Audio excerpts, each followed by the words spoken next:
How to make a script with Claude.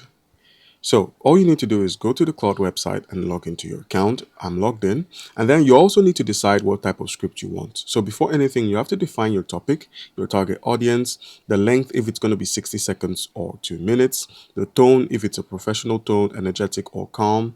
If you want it in a format such as storytelling, promotions, questionnaires, you can get that included. And then once you're done, you also have to use a structured prompt. This is actually the main thing. Instead of writing, or rather saying, write the script about AI, you could just simply do something like this and then simply hit enter. So now once you've done this, it's going to have a script to work with. And the more specific you are, the better the script. And now, once the script has been generated, just simply improve it by refining it. So you could ask it to make it a bit more energetic, remove filler words, make it sound authoritative, shorten it to 60 seconds, add stronger hooks, that kind of thing. And then you can now make it a reusable template once it has been generated. All right.